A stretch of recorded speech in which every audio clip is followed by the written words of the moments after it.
Let's start. Good evening and welcome to the Nighttime Heat right here on Prime FM 105.5. We are streaming live on Prime FM Morovia 105.5. Also streaming live on our Facebook and our YouTube channel. That's the Nighttime Heat, Facebook and YouTube channel. Just tap Nighttime Heat. You're going to follow the show and enjoy the show as well. Kindly, ensure that you share the live video. Just don't listen.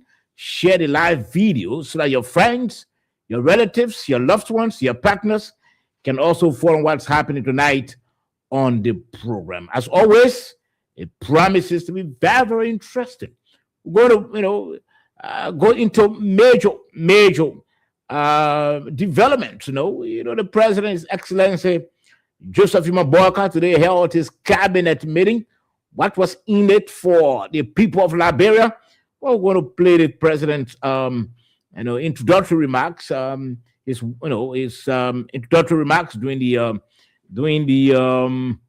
cabinet meeting, and then also we're going to play a video of the director of the cabinet. Normally what happens, right after the meeting, the press normally engage him to just give them the outcome of the meeting. And so we're going to play the two videos, and then we talk about that. Whether the cabinet meeting today was, in the interest of our people, and what area, we're going to look at that today as well.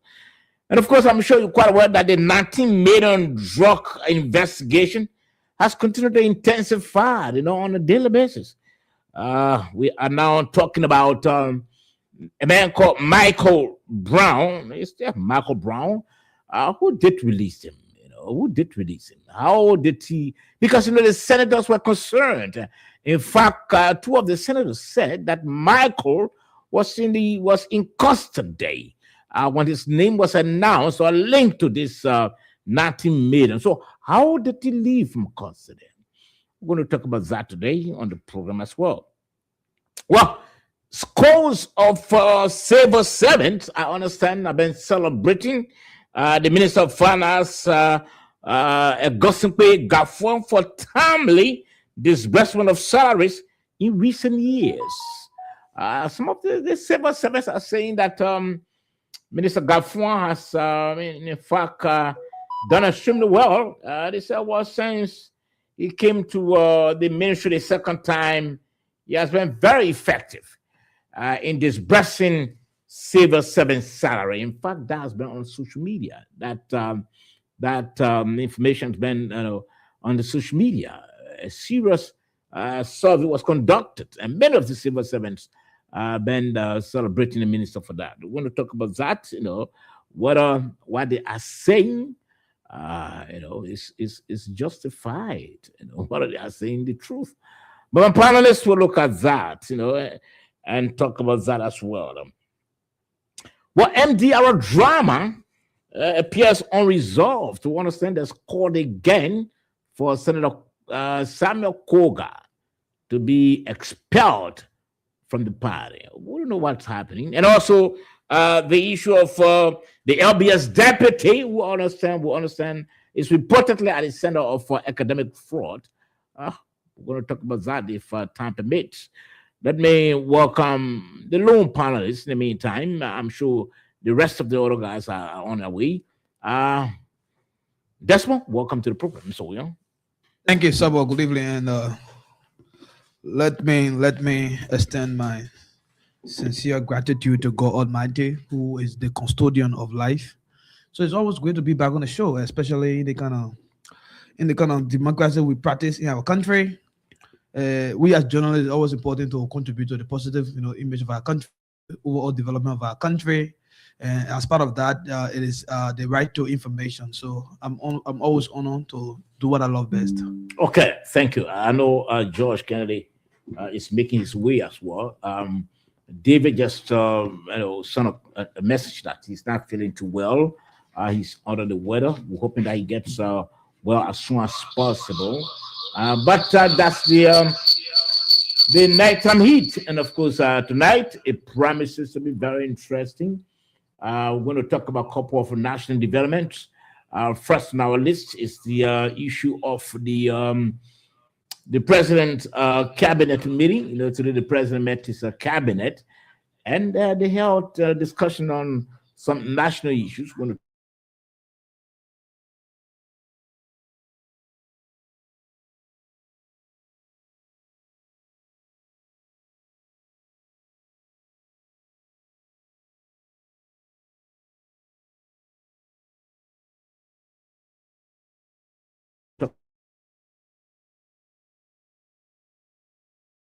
talk about that as well tonight, as schools of civil servants have been celebrating the Minister of Finance for Development, Finance and Development Planning, Augustine Gafuan, for what they call the timely disbursement of salaries in recent years.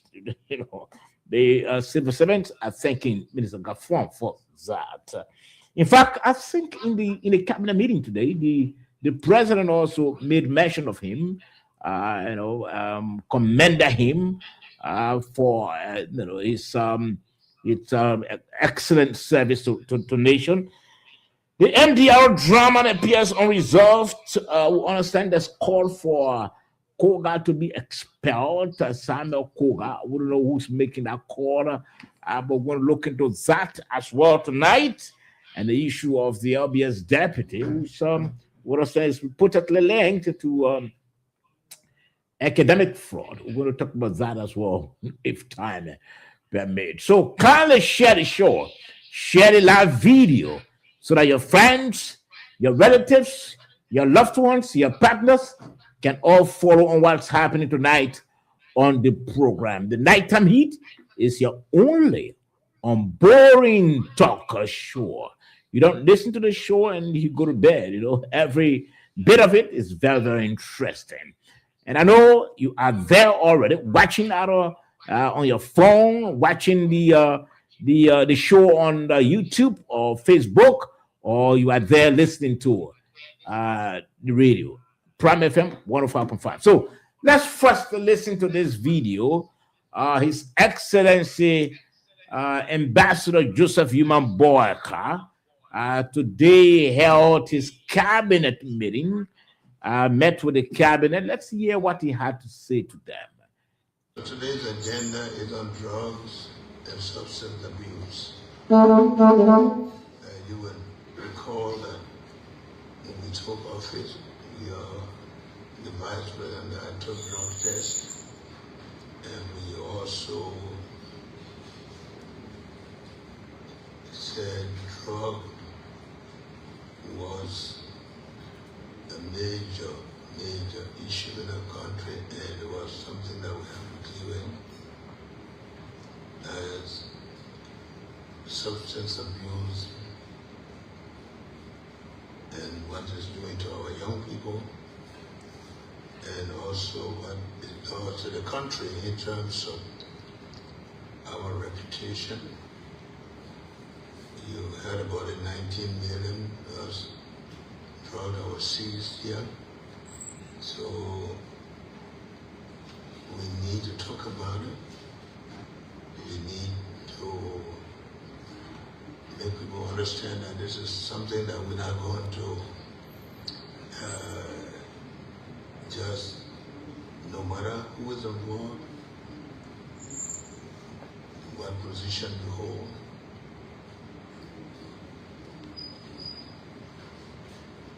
nobody will be spared that will get involved in the importation, distribution, or whatever role you play in the drug sector, because it's damaging to our country, it's damaging to the health of our future generation, and we always been seeing a lot of good work that have been done, but again, it looks like it's something that has already been entrenched, that it's a syndicate, and we need to break. But the drug epidemic is a national emergency that we have to deal with, and so it will be nice for the cabinet to take up so today we are happy that we're going to deal with strictly with drug and substance abuse. And so the Director General of the Cabinet will now take over. I don't think it's going to be too long, but at least it's an issue that we have to deal with effectively. Thank you. Okay,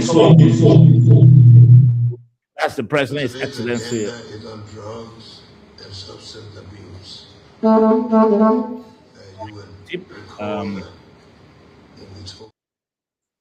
He was speaking at the cabinet meeting. You listen to the president. He said so far only two major items they had to talk about, and the drug issue became very, very paramount on the agenda. But first, before we can talk about that, I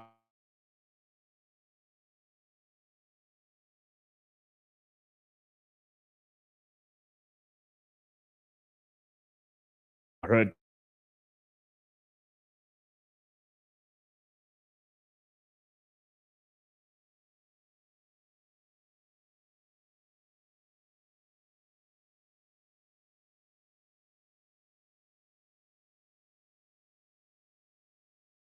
that before, and strange people to some of us. We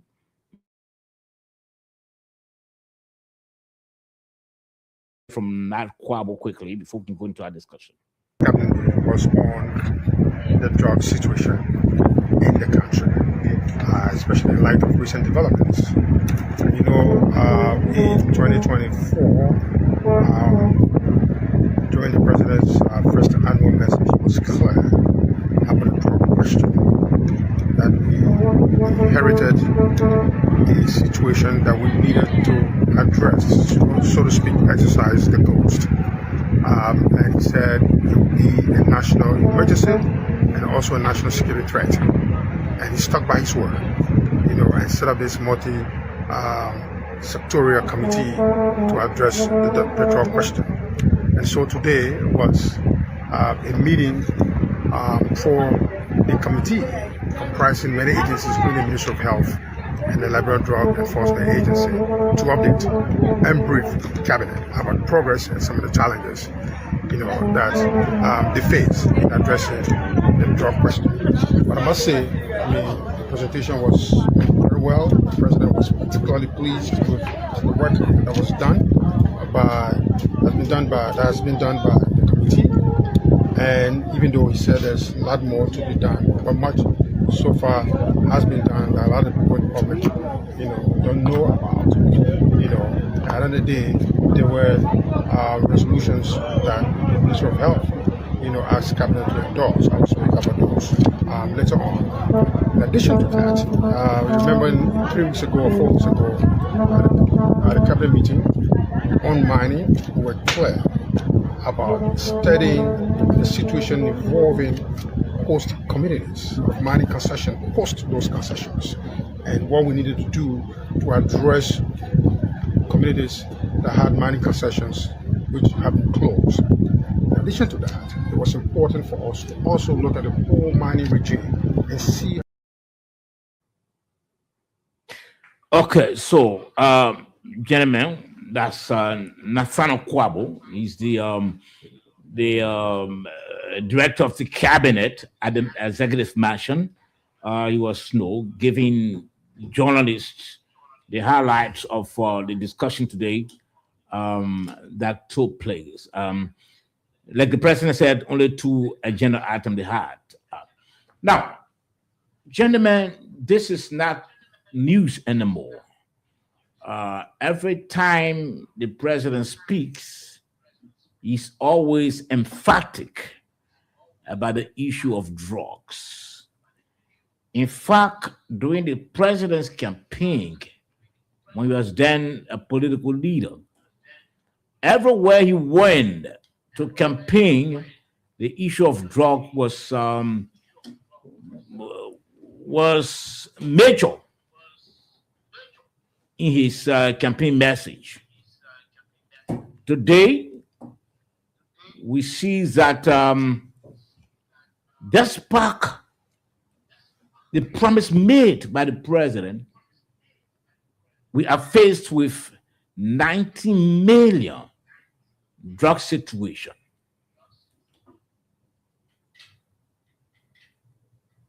Before the president spoke today, yesterday, the Senate held a hearing, and we saw how it went.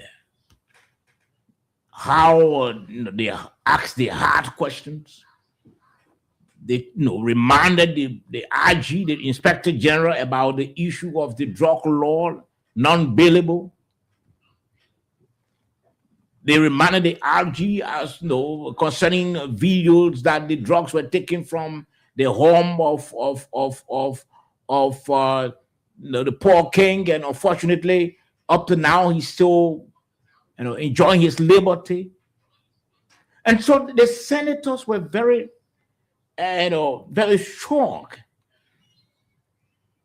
on this whole issue of drugs. And this is because the president himself has made this a major campaign speech. And he wants this drug war to be fought to the latter. But now the question is what the president thinking? And let me begin with you, Mr. William. Can it be matched against the reality on the ground? Let's hear you. Well, so normally what's going to happen is that for the president's action to be executed, there are plans, there are theories, there are declarations that influence these kind of actions.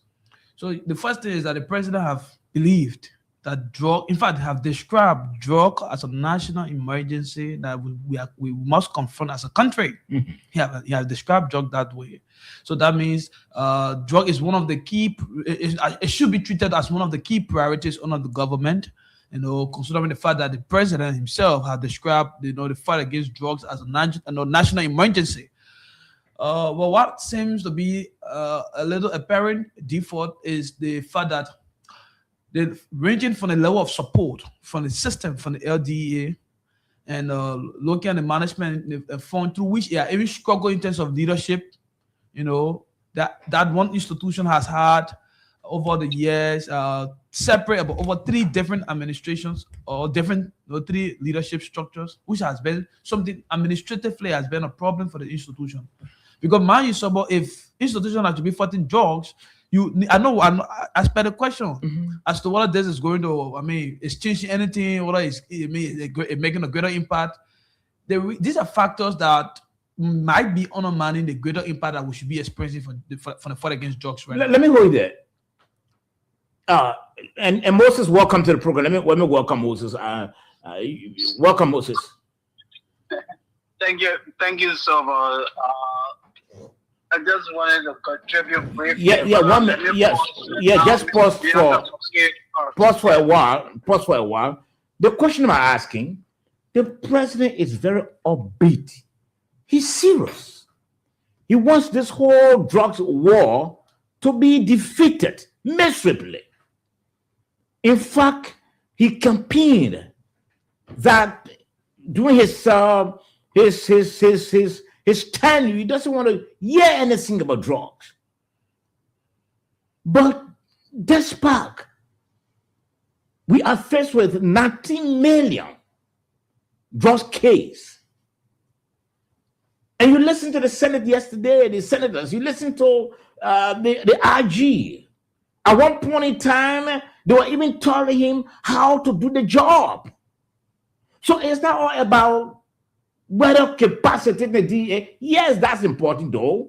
You can capacity that institution, but the way they're going to handle it, or even handle whatever the resources they have, is different. It's another different thing. So the point is what the president wants, what he advocated, what he campaigned against. Do you see anything? Do you see a reality on the ground with as many he has in offices? So that is why I said from the beginning that as in as much the institution continue to experience leadership change, it will always affect the performance of the institution. Because the president is the head of the government. He is done everywhere, even if he has given instruction as per his plan that, oh, look, this is what I want to be done in the fight against drugs. He will be relying on able lieutenants. So the able lieutenants are those who are assigned at the institution to go about executing the plan or the agenda of the president. Well, that's one institution just about the government about 3 different times. So what I'm saying is that the institution itself, it is challenged in terms of what we call stable leadership structure.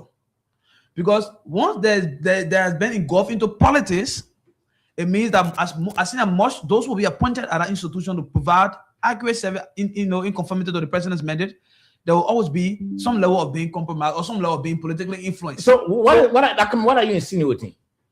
Because the structure in place is not the appropriate structure is the reason why we're hearing about drugs coming to the country? No, that is not. It is somehow an attributing factor, because LD as a whole, like the other day, Mr. Kennedy said, Liberia has over 90 plus crossing points. How many of them are deployed in terms of state security? That's just few. At the last time I can remember, the ARS said they have about over 90 some more crossing point, but they just have over 60 that have the ARS officers being deployed. That is a challenge for our country. So that I'm saying, at the overall, if the LDA is in terms of well positioned, in terms of leadership wise, have a stable leadership that is well committed to the agenda, to the vision of the president of making sure that Liberia is drugs free, and therefore they will be able to decentralize whole activities in terms of all of the counties. But we've changed leadership at the DA, I think almost 5 times now. The leadership issue shouldn't be the problem. It's one of the problems.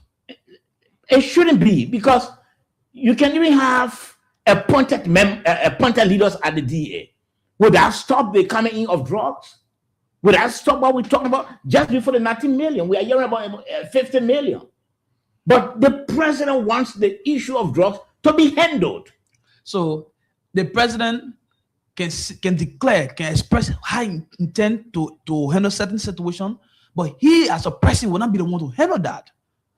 Who's going to handle it? That people within the government, those people who are his able lieutenants in the very institution, they are the one who are going to handle it. But they are there, and we are still hearing about 50 million, 19 million, they are still there. So are you saying that those currently at the DA now are not the appropriate person? They need to be dismissed, and we bring in new batch of DA leaders? It does not necessarily have to be they are not the appropriate person. It is the fact that the country itself is vulnerable. I just mentioned about the bolos. So what we need, one of the major challenges in terms of fighting drugs is that the government must be able to examine all of the crossing points and make sure you deploy personnel, both of the LDA and joint security actors, to ensure that our bolos are well secured. That is the major reason why drugs keep coming in our country. So are coming, but the president is still saying that the case at bar, whoever involved, will be dealt with. The president is not talking about whether giving DEA the capacity and giving DEA the resources, because he believes there are government functionaries that have all the resources, yet they are not still performing. Yes, so yet they are not still performing. So the president is concerned that, look, this is something that I campaign about. Why is the issue of drugs still happening now? That's the personal concern. That is a concern. Are you saying because the DA, those at the DA are just, they are acting, they are not being appointed by the president, they are just acting? So that's the reason why we have the drug situation on hand? I mean, I just told you, they could even be appointed who has past leadership. They were appointed leaders of the LDA, and we still experience drugs. Right, so, but before you hold me there, let me just conclude on this. Let me just conclude in my introductory comments. Is that the president acknowledged something today in his cabinet meeting. He acknowledged that this entire drug thing in Liberia is a whole cartel, it's a whole syndicate. He said that. In fact, he said it is entrenched into our system, and that is why you heard him saying, or whoever that is involved, whether be it in the transportation and the importation, will not be spared. So he is with the strong conviction that this case. So almost like some of the perception of the ordinary Liberian that believe that big in our world, big hands. The president is saying that. Let me hold you there. Now, comrade, if you listen to the president is saying that because he wants to make the Liberian people to understand that, look, this is something that I campaigned about. And there's absolutely no way I can support this or tolerate this. So those who are involved will be dealt with. But here we are. We are faced with 19 million drug investigation. As you speak, we heard from the IG, people who've been involved, even the taxi driver, whoever they are, the scanner, they are all home. They only report to the police, maybe daily. The man whose house the drug was found, is it Peter Paul King? He's Peter King. He's enjoying his freedom. Yet the president is saying, look, this thing should be dealt with from the root. Are we working to achieve what the president wants, considering the way we are acting in this case? Let's hear from you. First of all, let me say good evening Sorry. to you, Mr. George, and to all of my co-panelists and to our wonderful listener. I'm glad to be here tonight. To start with your question, I would say, I think we're getting somewhere. Irrespective of the president's comment, yesterday the legislature, specifically the Senate, invited all of the security actors into almost a 5 to 6 hours debate, digging deep into this whole drugs episode. And there was some very important information that came, be it from the senators, be it from the LDA folks, from the police. And there was a commitment made yesterday by the IG that before the weekend, there will be arrest made. Predicated upon that hearing yesterday, there was a cabinet meeting held today that shows the commitment in which that the president himself and his lieutenant has put upward towards this whole issue of drugs. The problem with drugs that many people don't believe is that there's a powerful enclave that fight back, powerful than even government. For those of us who have been in the cycle of working with the intelligence sector and knowing all of these things, those guys, they are even powerful than governments. Sometimes, in fact, in many instances, they are brought down powerful government. So dealing with them, you have to be hands-on. And I think that's where we are getting now, where the president's statement today indicating that if anyone involved, be it within the government, irrespective of who you are, you will be apprehended and you'll be punished. Because these individuals have cash. That's one thing I learned when I was with the security sector, that everybody can be bought. It just depends on the price. So if you have money, one thing people don't know, even giving statistics about the unmanned borders, how many of us think about our waterways?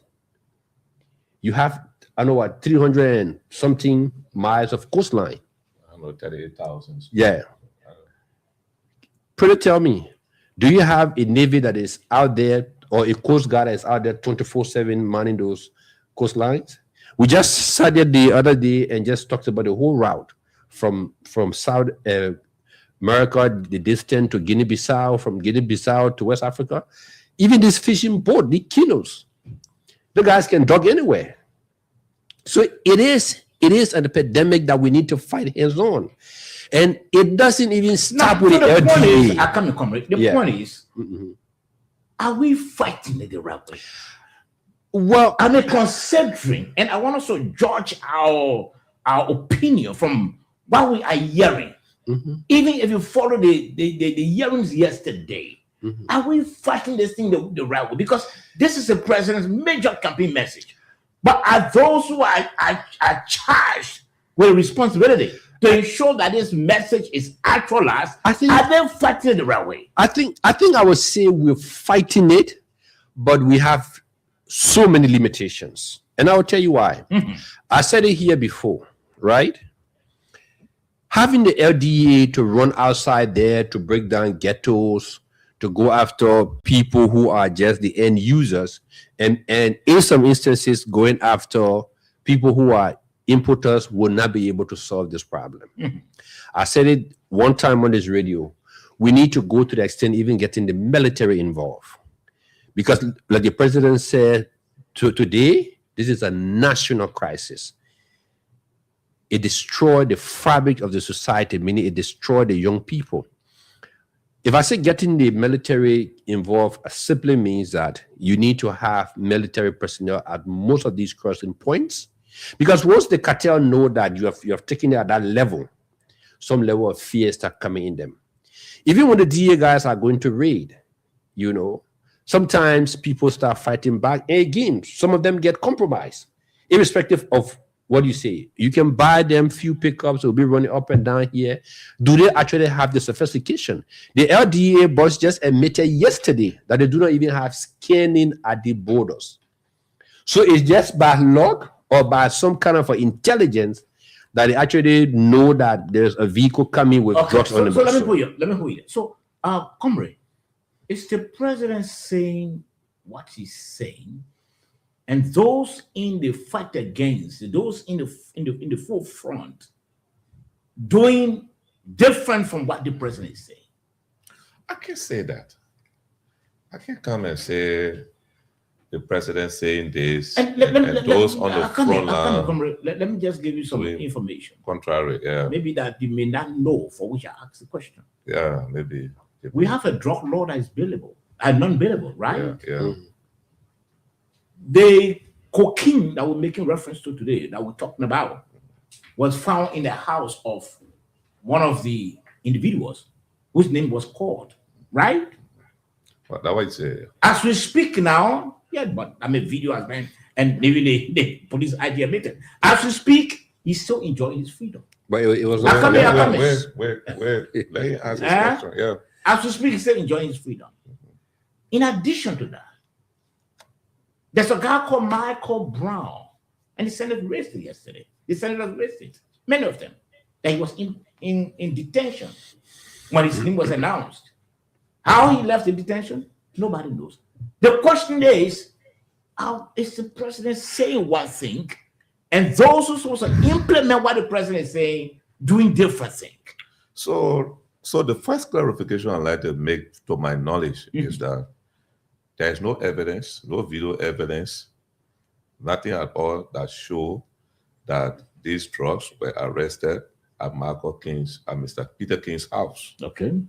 Nothing at all to my knowledge, except somebody can show to me. It is alleged that these drugs were actually picked up from Mr. King's house and taken to the airport. That at the airport, during the scanning, that they were bought.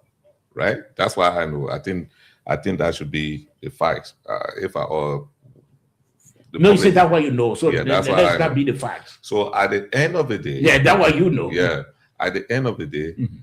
any information that linking to the drugs coming from Mr. King's house to the airport is an investigation. The first thing we try to find out there, I'm not a security personnel, is where was Mr. King? I'm getting information that probably he was not even in the country at the time. All right? So how do you charge? First of all, the items were caught at the airport, not in his house. How do you charge? Our law says when you grab someone or say you should charge them in 48 hours and send them to court. How do you try such person when you don't have the sufficient evidence as to whether it is really true that this is this? So I'm passionate. I really want to see the Do you end of know this how? thing. Do you know So how the I- name? Come in. Oh, let me just ask you a question. Do you know how the name Raheem Barkin is? So let me say this. Mhm. If you have people in the system who you consider persons of interest and they are giving you inside information, it's not something that I, as a journalist, would just go running with because I want to make news. Because if Mr. King or whoever gave the name say, oh, I wasn't in a country, probably I wasn't in a country. This person carried these things to my house for me, as for my company to export it, and was taken from my house and taken to the airport. You know what I'm saying? It's a completely different thing. What I think this investor is trying to find is who carried this thing where, who brought it. And this becomes a matter. Now, at the end of the day, your second question was, why are the president saying one thing and the people... And those who support implement what the president why saying? they say they are doing different. No, I don't think so. Okay. I think what is happening is it is just embarrassingly delaying the process because of technically our own inability for now to lay hands on the actual evidence. And, you know, because before you take someone to court, you must have evidence beyond a reasonable doubt. That's why the lawyer can always say, I always listen to him. I learn a lot from lawyers when they're speaking. Okay, when there is a doubt in your evidence, as what happened way in the past in the 100 million drug case. You charge people, you get evidence to walk away the entire case, that government becomes loser, the entire state becomes loser. What is lacking here, what we're saying, is the lack of necessary or needed information, regular information to the public on this case. So it has created the kind of speculation that is dangerously harming or injuring the credibility of the team and the government as a whole. So there's always a need to adequately inform the public. And I want to tell the Senate, thank you. Yesterday, that hearing was mature, it was professional, it was ethical, it was informative, it brought information to the public. We'll play some videos regarding that. We'll talk about that. And I also want to tell the president, thank you for enforcing further, because, you know, some speculation can say, some people be saying, oh, people closer to the president or this or that, all kind of thing. And the state actors, those who are the state actors in investigating this matter, they should step up. We know that they have some challenges in terms of logistics and other things, right? But this matter is international matter. If you want to bring Interpol, if you want to work with other people, make it public. Let's work together. Okay. Yeah. Let's hear from Moses. Moses, the question to you is that I'm sure, Moses, you've been following the president since, in fact, he was a political leader. He always spoke about the issue of drugs. It means that this is something that he has at his heart, and and he doesn't want our young people to be affected continuously. But what we see now, especially with the way the whole 19 million is handled, what we see, Moses, is the president saying one thing, and those who are supposed to ensure that what the president wants to achieve doing something different. Look, thank you, Saba. Thanks for the opportunity. And let me say hi to my colleagues. And Saba, just give me a little bit of time. Let me make a full disclosure here. I'm speaking as a professional in addiction counseling. This is what I do for a living in the United States. And earn a six-figure salary. Good. So I know what I'm talking about. So what I'm saying here is that the pronouncement from the president doesn't match the reality in the country. Today, when I heard the president, when I read a statement that was attributed to him, reaffirming the government's commitment to making the problem of addiction in Liberia a history of the past, I label that as a mere publicity stunt. It doesn't match up with what is happening. And let me give you some justification as to why President Bouakai and his administration are not committed to minimizing the problem of addiction in Liberia. Let's begin with the LDA. SOBA, fighting addiction, an entity that has that statutory mandate to go after the criminals, the importers, the dealers. You allocate $7 million? Are you serious? Are you serious? $7 million? You're going after hardened criminals with officers from the LDA that are volunteers Are you serious? You're going after hiring criminals, bringing in drugs, value of $1 million, and the man who heads the agency as officer in charge, this man officer in charge for almost a year. No change in pay grade. The man still any salary from the police. In management, this is how it works. When someone is elevated from one position to another, if you are at the same level, your pay grade remains the same. But if you move into a managerial position, you get a bump in salary. I'm simply saying, in most structured institutions, that guy should not be making money from the police. He should be well paid. Are we serious? You pay the man chicken cheese? Is he not vulnerable? All the top guys in management over there, are they not vulnerable? The officers you refer to as volunteers, are they not vulnerable? What are we talking about? Now let's go to the rehabilitation of artists. Saba, you live in Liberia. I don't. Do we have any structure, well-funded rehab in our country that is run and operated by the government? Are we not warehousing people? Are we not raiding kids? Are we not raiding ghettos and taking the people's children and warehousing them? Are they not escaping Bento where you guys have this makeshift structure you call rehab? How many clinicians do you have in our country to treat these people? Do you have the resources? You don't. You don't. Do you know what it means to hire a psychiatrist to work for you? Oh, nothing but joke. Now let's come to the $90 million drug bust, the cocaine bust. So I was amazed yesterday when I listened to the lawmakers literally teaching the director of police how to execute his job duties. The issue of arrest. They say here we have a person of interest. Cocaine was found in his house. In investigation, I'm not in law enforcement. Common sense. When somebody is person of interest, it means that the person has information, the person is linked to a crime. But when do you establish probable cause? When you have evidence. You found drugs in this man's house. And the man says someone called from somewhere and told him for somebody to deliver it to him. If this person is alleged, the man who provided the information the man is in the country. You found the drugs in the man's house. Isn't that enough to arrest this man? Charge him and follow him to court? And use the law that says what? Non-billable? You keep the man in prison. This is more like a murder.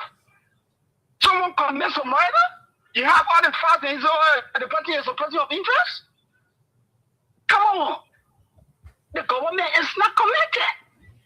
So are you telling me lawmakers will take on that responsibility? Is President Barker telling us that lawmakers will take on the responsibility to teach the director of police, to teach the officer in charge of the LDA how to do their job? Are we serious? And people are talking about, oh, you know, the president is committed. Where's the commitment? Officers, do they have scanners? How do you go after drug dealers, importers? You don't even have scanners.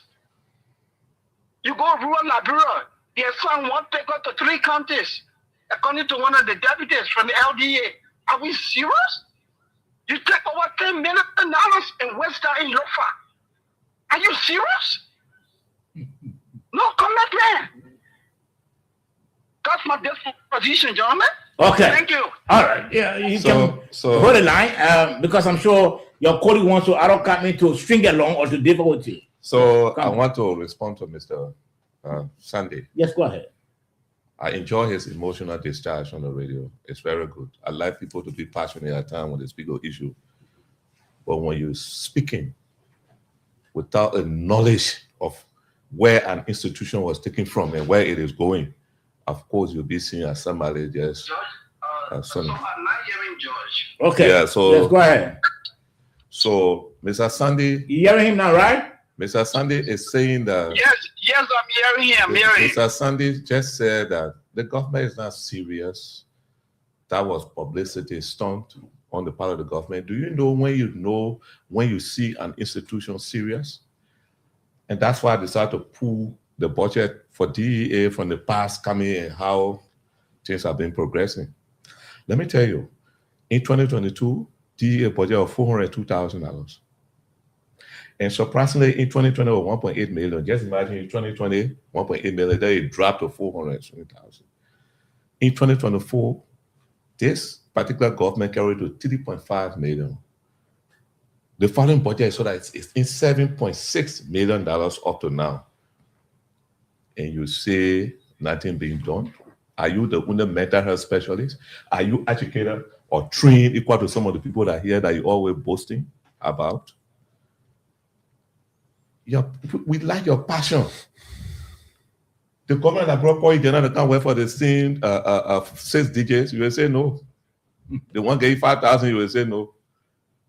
They should give you 40,000 for you can like bureau. But other people who are trained more than you left from abroad, they came here. They're sacrificing. But in America, you criticize what everything that other people do here is not good to you. But you're not prepared to come here. You say your family will suffer. Okay, this is my advice to you now. Since your family will suffer, you're not able to come. You are the under-trained mental health specialist. You say you can't come to Liberia to help Liberia because you can't accept the same 6 digits that they're giving to the other people here. Some of them you can't accept it, but then leave it. Why the noise? Can I answer the question? Ask me. You made a reference. Most of the time in 1 minute. Yeah, ask me. You made a reference to the jump Yeah, in the in budget. the budget. Yes, Which is good. yes. Is that not I'm progress? coming 1 minute, comrade. Yeah, thank it's you, good. Chief. Yeah. But realistically Mhm. and honestly to you, Yeah. is that jump making any difference? Yes, It has. it is. What difference? How- When the DA Wait, was on the panel. excuse me. No, I'm telling Excuse you now. me. You asked me a question. Don't Comrade, bubble. Let me comrade. answer this. No, comrade, let me know. Wait. Let me Okay. give you the aid to the question. Okay, that is A there. What Is it making difference on the difference? B? Yeah, I'm Yes. asking. What difference is that jump making when the DA up to present Yeah. doesn't have a scanner at the airport? When the DA up to present is still using one pickup for 3 counties? When the DA up to present is not even paying the ORC, rather he's taking salary from the police? What difference is this 7 million making that you breaking off? So, do you really want us to go into what the OIC is getting at LDEA? Are you really prepared for us to go Comrade? there? It could just cause an embarrassment. No, for the OIC. comrade. I'm not here to Then he talk said about it. He said it at the Senate. So That he's so let taking me pay from say the this. Senate. I mean, Let from me- the police. That is salary he's No. earning. Look, So if you know another salary, no, you can bring it up. leave that thing. No, let, no, let- you let me can say respond it. to your question Fine, as you don't ask worry. them. Let's leave that. Maybe you know that the man making 50 So let me times say, a DA. the DEA, you saw the fleets of pickers that were bought for the LDEA. I mean, we discussed it here. It's not enough. Is it enough? The answer is no.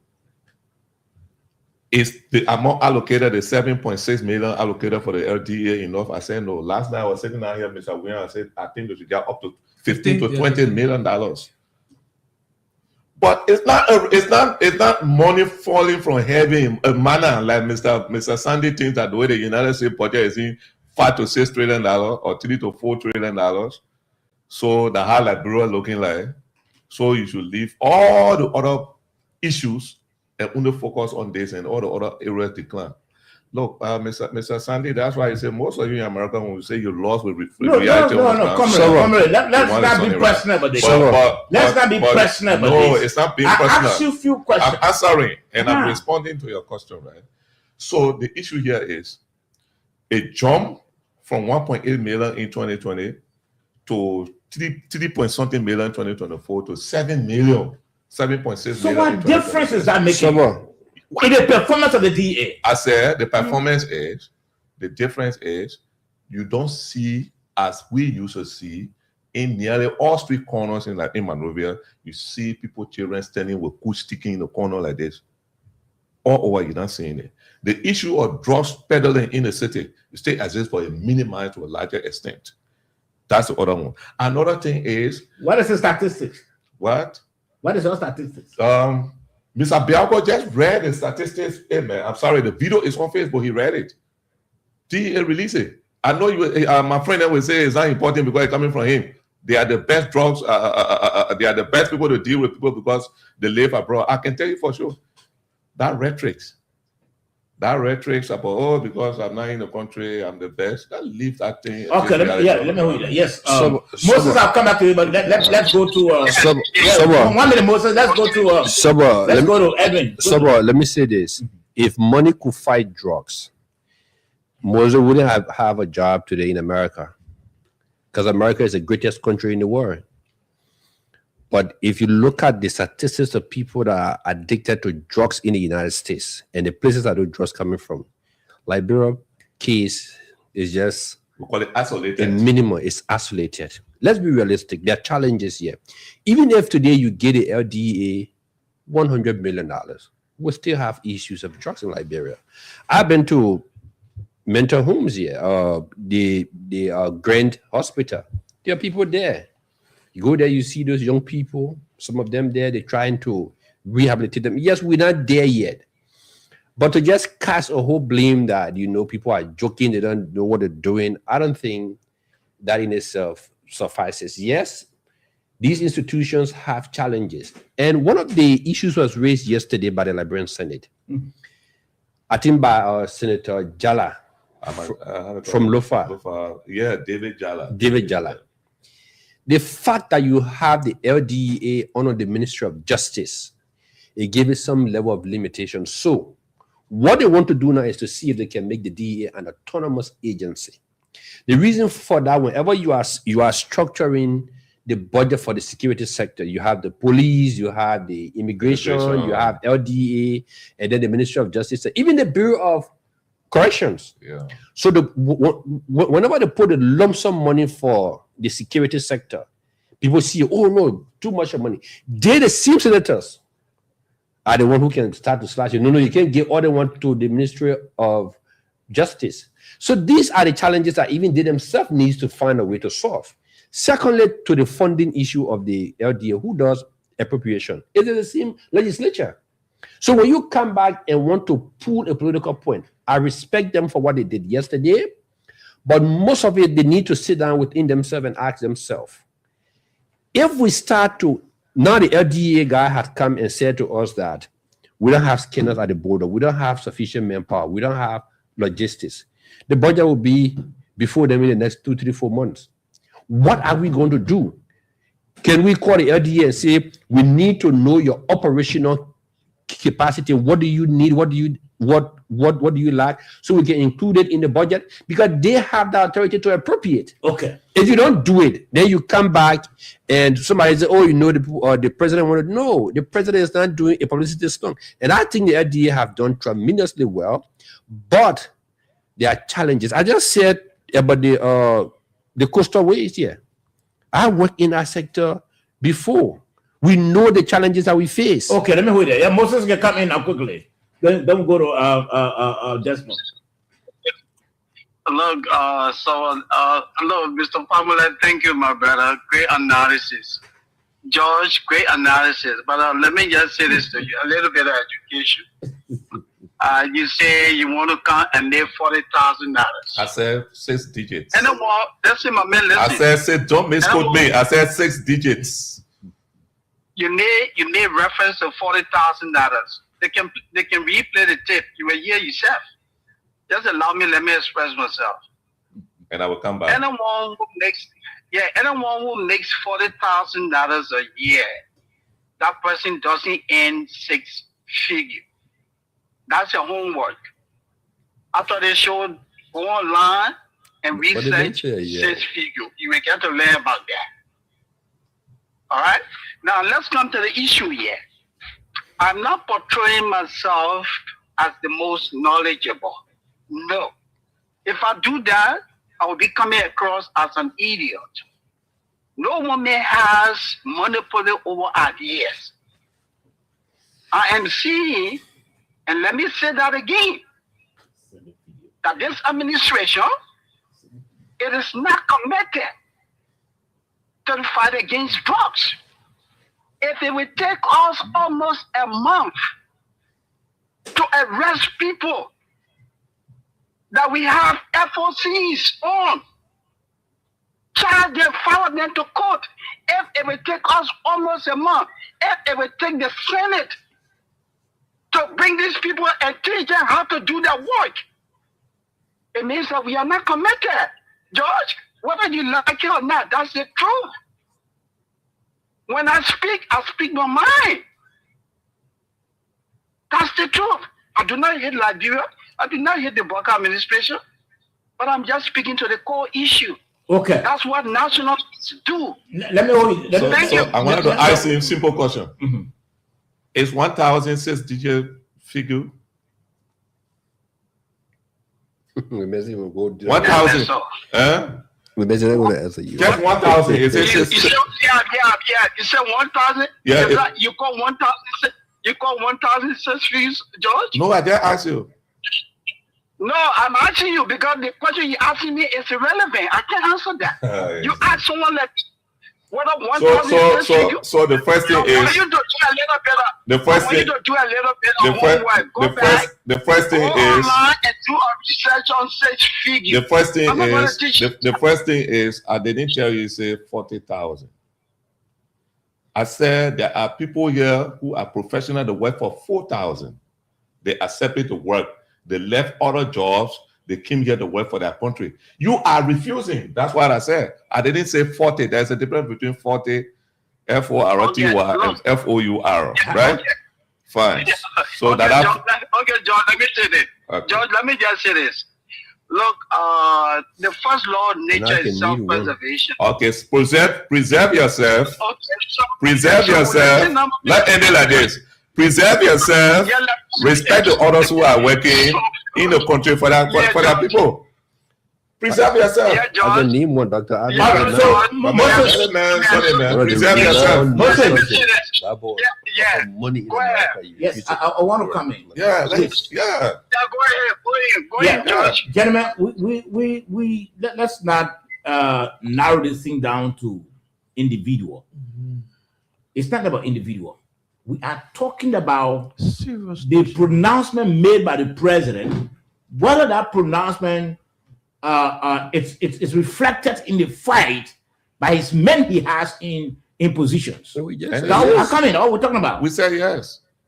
I come in, comrade. I come in. Now we are talking about whether what the president is saying is something that his lieutenants are working to implement.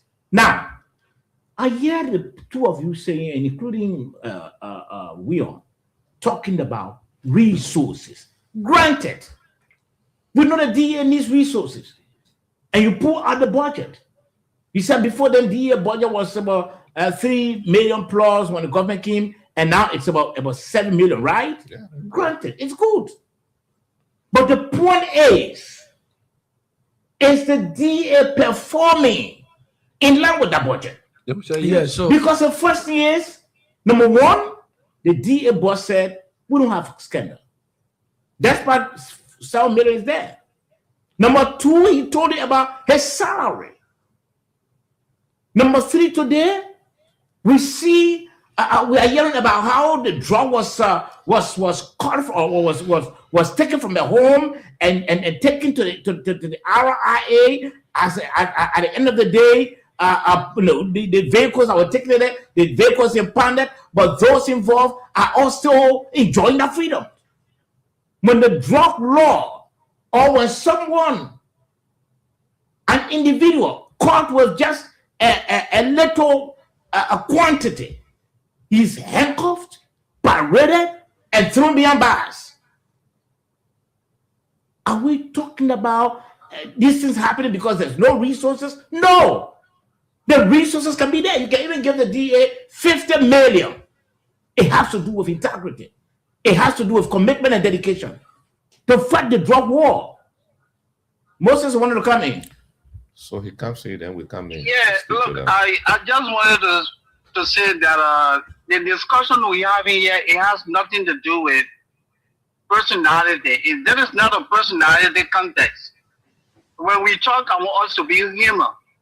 Is this making sense? It's not making sense. Why? Or you can't talk about, oh, you want work for 4,000. Now you decide whether I can take a job or not. That doesn't fall within your scope. I told you the first law of nature is self-preservation. I can't leave here and go to Labrador and be begging people to survive.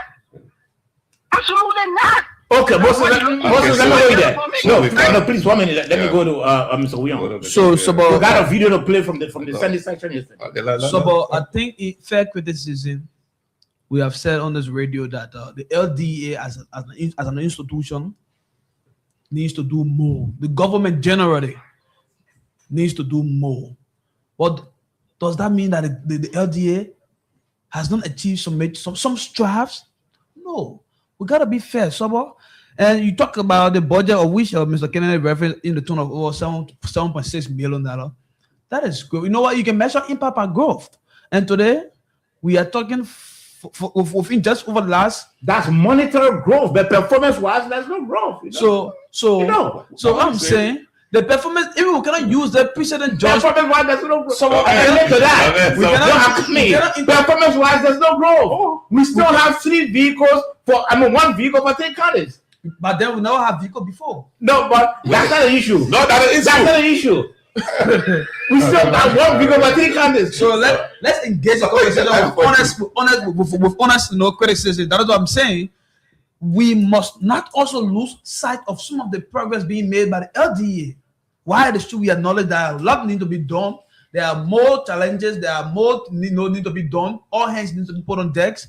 But equally so, the LDA under this leadership have. Why would Biago be still taking pay from the police when Biago has been elevated to serve as ORC at the DA? Why? No, he's acting.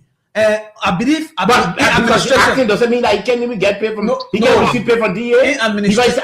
In administration. 1 minute after Moses. In administration. Moses been talking. You're going around. I just want to tell you that it's in the wrong. You see, so that's. No, you said Moses tell me when I did it wrong. So, Mr. Seni, I know you can. I know you are entitled to your opinion or whatever. But the thing is, we cannot squarely, honorate the performance of the LDA because the acting head who is the OIC. Comrade, let me hold you there. Let me hold you there.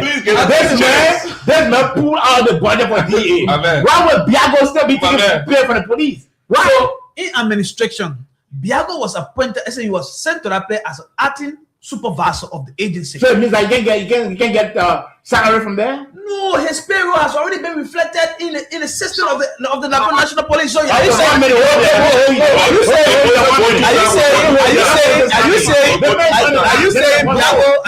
Biago should be taking pay with the police and at the same time taking pay with the LDA? Because it's already processed. 1 minute. So no, before you go to Moses, the LDA under this leadership of Odo to enumerate over 180 officers on payroll, which have never been there before. Imagine we talk about the voluntary officers. We cannot fight drug to achieve the fight against drug when the officers are being voluntary. So it is under this leadership, over 180 officers were placed on the payroll.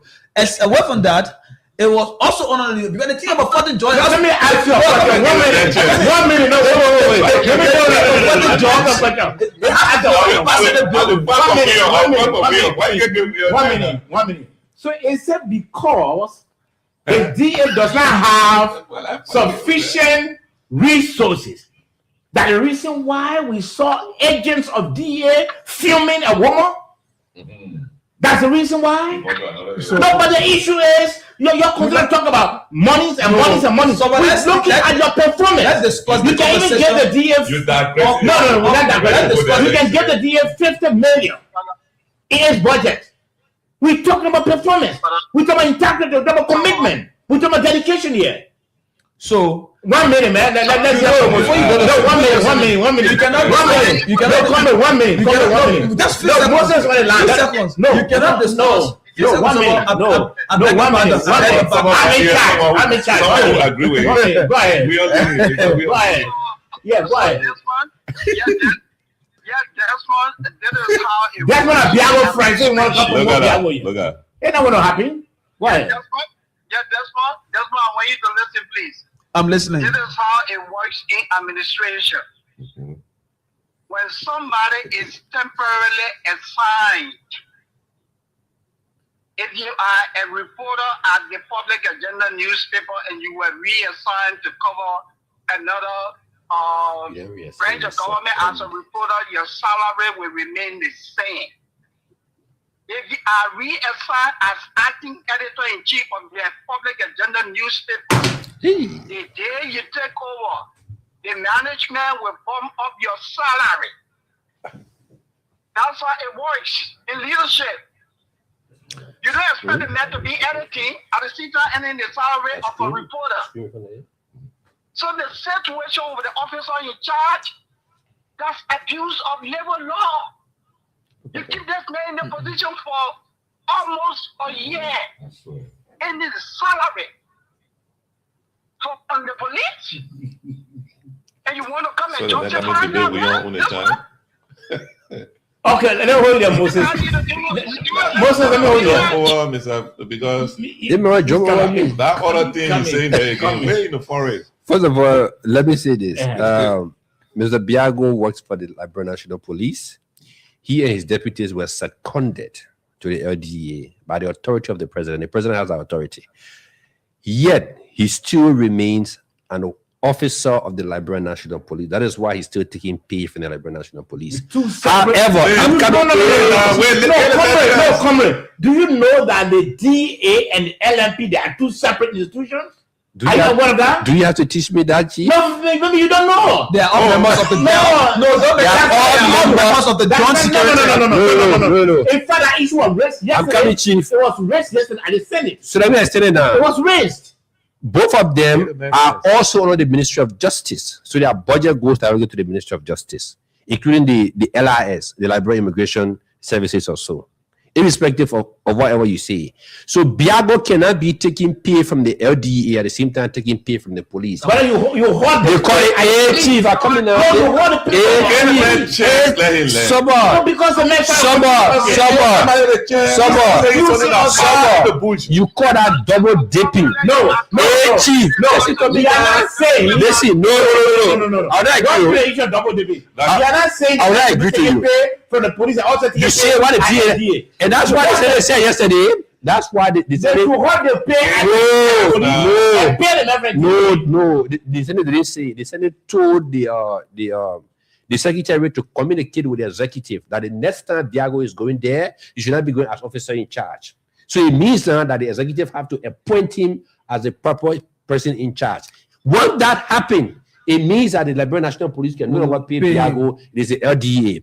We cannot sit here, and you and I cannot sit here and say that the Biago leadership have not done anything.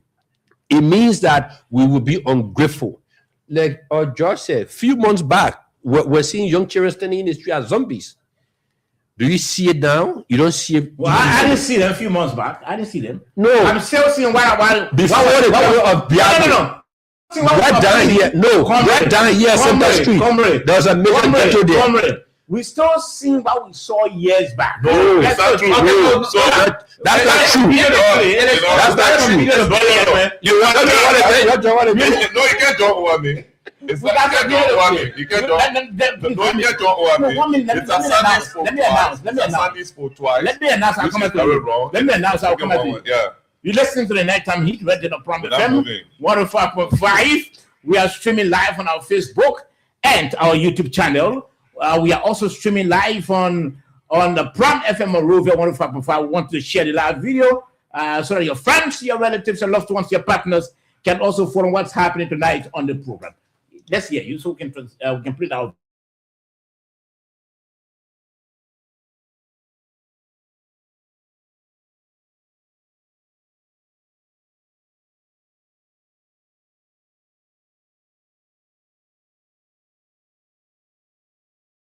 Right? So, Please, you don't have to attack the man.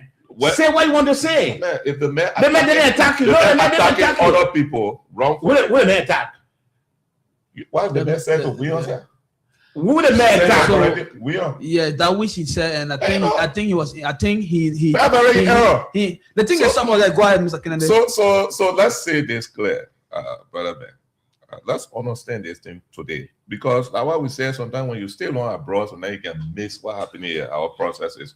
If you miss it, we'll try to correct you. Groundstand, we can leave you, right? So the president does not set the salary of public officials. It is the legislature. It can be proposed by the president, the legislature approves, right? So the budget has been going. The budget went to the legislature, with Mr. Biago as officer in charge, stay on LNP payroll for his net salary, a gross and net salary, right? They altered our budget, leaving him there. So they're not going to score political grades on me here, sitting down here, that, oh, the man, he's officer in charge, he's still on LNP payroll. You passed that budget. You didn't do your job properly. So I will tell you that for sure. So Mr. Biago, But I thought you said the man getting top off from the DEA. He can never deny say he's not getting top off from DEA. Are you sure of that? Yes. The DA can give allowance. We'll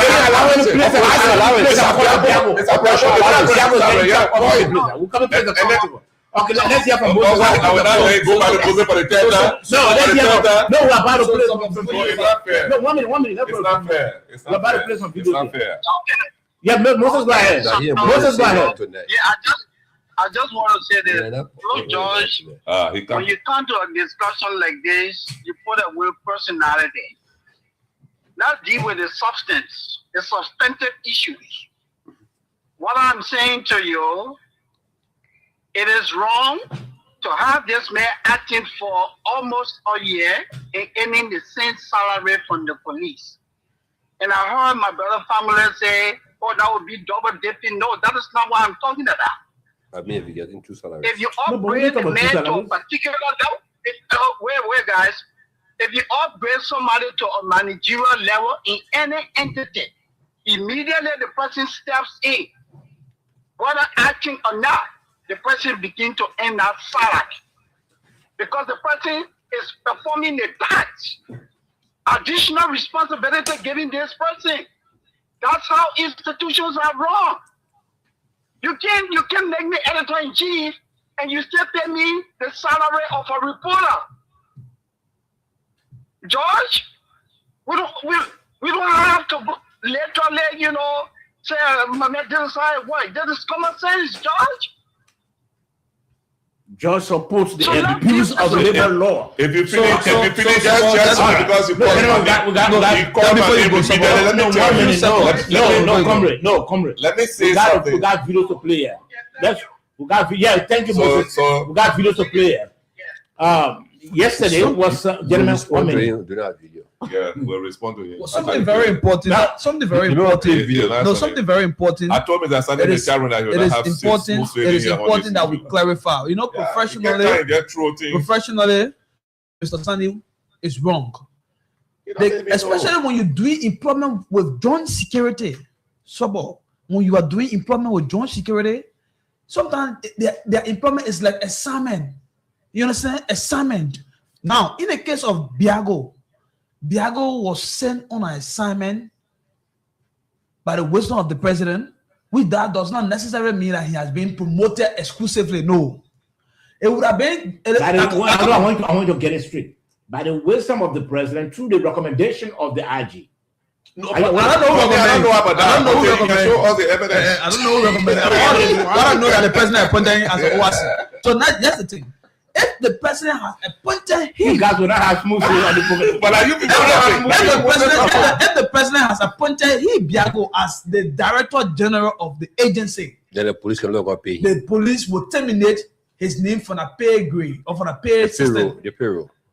So that automatically means that he's going to be But Moses said the same thing. What are you talking about? No. What Moses said is contradictory. Moses said it. Moses said, I see among right. the man is to apply, he should be taking pay from the LDO. The man is there as acting until when the president approves his appointment as proper, then it means that everything has to do with the police will be terminated. Until that is done, he still remains on the financial management of the. No, gentlemen, 1 minute. Gentlemen, 1 minute. Mr. Biago can turn down the Comrade. president requires to go at OIC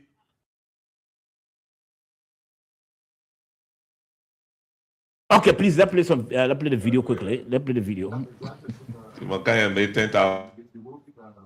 When we reach the point where withdrawal of charges, like I said, within the week, those who are eligible will definitely be charged. Okay, thank you. I appreciate it. All right. Using our country as a drug traffic point, transit point to get there, then the people entrusted with power are telling us they become legalistic. And I'm putting a joke aside. What I'm telling you, I'm speaking from the background of security. If these people are suspended by the president within 1 week, if those involved in the drug cartel, if the leaders surface, don't disturb me anymore. Don't disturb me anymore. I'm telling you, let me story. You understand? So, Madam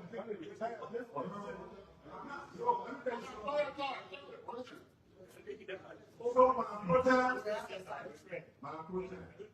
nobody will give myself dialogue. I'm saying what I'm saying. Well, I usually leave a matter of 5 years. You cannot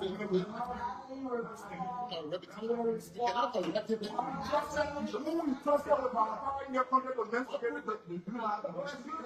I think you have to wait and you respond. It's so incompetent, say. They respond. You just speak. Telling me I've been loosely. You're telling me I've been loosely. But I'm going to tell you.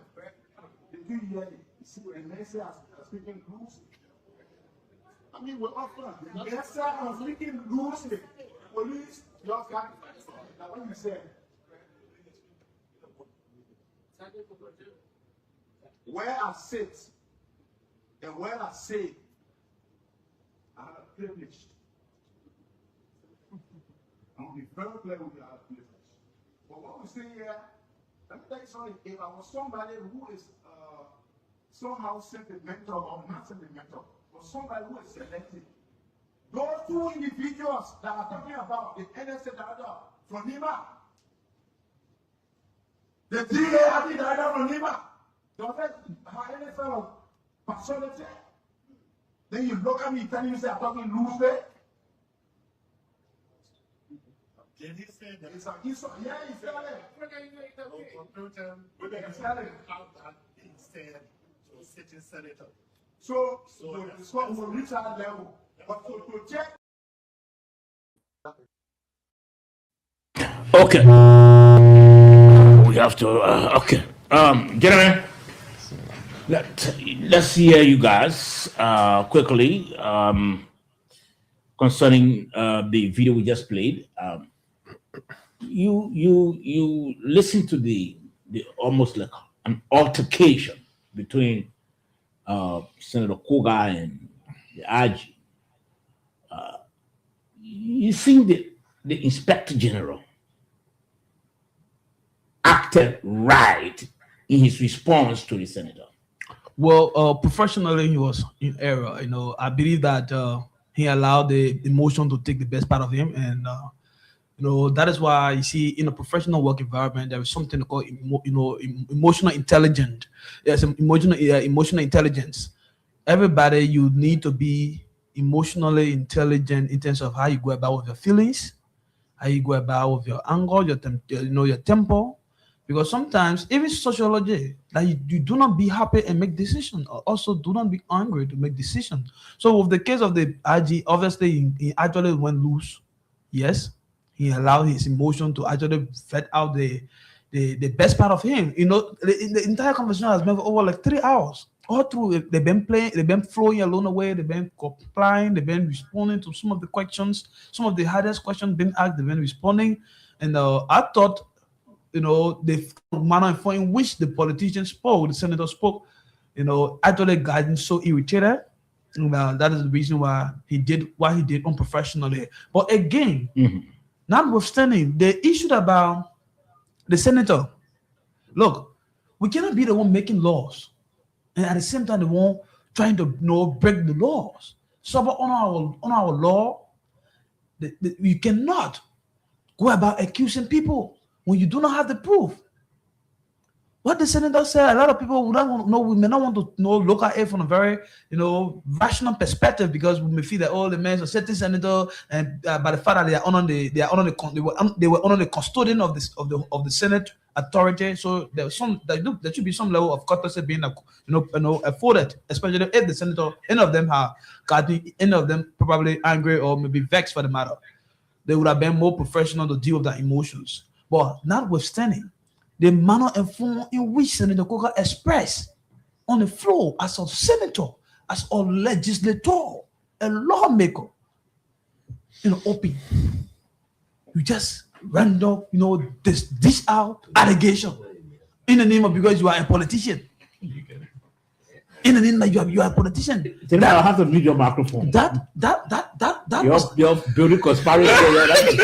that was not just unprofessional as a lawmaker, but it was also very, very very, very something grave. I mean, now what is wrong in the statement he made? I come in. What is wrong? Yes, what is wrong in the statement he made? It is wrong for a citizen to accuse his fellow citizen that you are involved about this investigation, or better so, you are cheating people, or you are linked to the investigation. He said I believe to be. You was not blunt. No. You want to replay that? I'm coming. You can replay for the benefit of the audience. He said the president. You will see. 1 minute. Go ahead. 1 minute. Go ahead. Please calm your emotions. Interpreter. I know you are Diago's friend. Listen. He said the president would have to. Senator Coker said the president would have to suspend the DA, the IG, the NSC. He said when the president do it, then we'll begin to hear more details from the honor men, because the guys believe to be shielding. That was not a choice of words. That is choice of words. No. So what is wrong with the senator spoke openly? His statement was not guided by facts, and that could provoke anybody. But what I'm saying, yes, it is condemnable for he as a police inspector general, he should slave at the highest standard of professionalism, dealing with his emotion. We know that every human being is subject to emotion. Everybody can get angry, but what matters is how you treat your anger whenever somebody gets you offended or whatever. So I'm saying, we can, just as we are condemning the reaction of the police RG, we equally so cannot ignore the statement being made by the certain senator, out of wide range of allegations that cannot be sustained. In the midst, I follow everybody conversation on the floor. I follow the conversation of Senator Nimene T.H. Batekwa of Grenko, Senator Snow, Dillon, all the people. The people spoke to the issue with much specificity as per the law.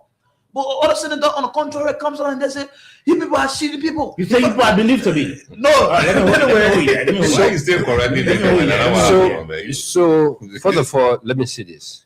For far too long, the legislature, particularly the both houses, believe that when people go there, you are subject to certain level of treatment that they think that they have that authority given to them by the Constitution. And I think Brother Williams spoke very well on that issue. There's something called presumption of guilt. All right? Mm-hmm. If you want to presume, you as a senator that have no facts, saying that you think the president should suspend these people because you believe that they may have been involved. In fact, the place it even started from Honorable Snow. Honorable Snow asked all of the state actors to openly declare that they have no knowledge of the drug thing. In fact, he said no, they shouldn't even respond together. They should do it individually. I listened to that. And I saw the interaction between the current EPS director and Senator Snow. And I can tell he felt offended. Who felt offended? The EPS boss. Some gay. He felt offended. One reason, because first of all, Snow doesn't even know that particular character. When I sat here, I said there was somebody within the security sector that served for more than 30 years as the head of the USDA in West Africa. It was Sam Gay. and then you want to come and lead and No, make you it see, believe. no. You don't start me. on that. No, you don't You are start. not there to interpret what's no self. That's You what will not start me. 1 minute. Someone, let me 1 minute, speak, please. 1 minute. The senator was not making accusations. No. You were not making The accusations. method that You you were asking infer. questions. The method that you infer. Say every one of you guys here want to tell me you are on an oath that you had no idea about the drugs issue. But the question It means that So no. Why would you irritate It them? means Why that would you irritate them? The question Chief, I know your time. Chief. Why would you irritate them? It means that you have something that you don't look. First of all, Honorable Snow was sitting reading from his phone. But the question There is was information that he was getting and no, there's no information. The man brought his question. Chief. You want a question? I saw it. Chief. Will you please give me time? No, but you trying to. Give me chance. You trying to make it insinuate. Someone, give me chance. You trying to insinuate things here. First of all, you call the guy. No, I'm not insinuating. I followed that hearing from the start to the end. First of all, you invited these hierarchies to the legislature. They are heads of institutions. You invited them at 9 o'clock. You kept them there up until 11 o'clock before you even started the hearing. They sat there for hours answering questions. People trying to pinpoint them, asking some questions. Right? No. Yeah, We'll go go through ahead. the thing. Wow. You reach to a point where, like William said, a sitting senator wants to pin down the credibility of the IG to say the president needs to suspend you because of XYZ. It means that, and that's why the IG loses at that moment. To say you can't be talking loosely. And he realized he was right. No. He realized that No, you are loyal. he realized I said lose it. I said he lose that emotion. And because he realized that, when the pro tem asked him, he apologized. He run an apology. And it can happen to anybody. When somebody tries to bring your credibility to public disrepute, and you are sitting at a national forum, did you observe the hearing when they started asking the IG about his trip to London? What do you think that they were trying to do? Play the video. We got videos. Oh, please, it's my time to speak. No, come here. You He come said, here. "Call it- No. Come here. I'll come back. No, to you. I'll let him come not to you. speak. I'll come to you. Let's play the video, please. That's exactly Honorable Senator, and if we will reach the point where I'm withdrawing of charges, like I said, to continue now and turn the beat. Rules fly, I will definitely be charged. Okay, thank you. I appreciate it. All right. Okay, saying a good toilet, and saying a pull back the clothes, and we got a motion. Thank you, Pro Tem. Thank you, members of the National Security Committee. There is a belief that in all countries where the issue of drugs take place, security apparatus is normally used as a conduit for conveying the drugs. People will tell you that no serious drug dealer will enter a country without the help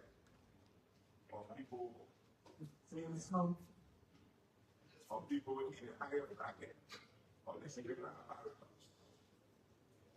Have you identified anybody of influence that influence the third academic to the security who is involved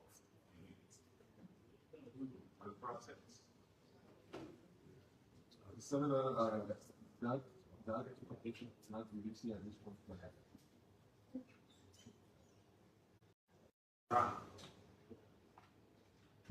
Who was, I think, indicted or convicted? Where did he escape from prison or from the court? Senator, once we play our part and move on to the court for prosecution, that's where we can unless the court for witness issues. So what happens with the court When he said, who signed for him, all that, for him, and answer by the answer by. That was public. Release not there. He left.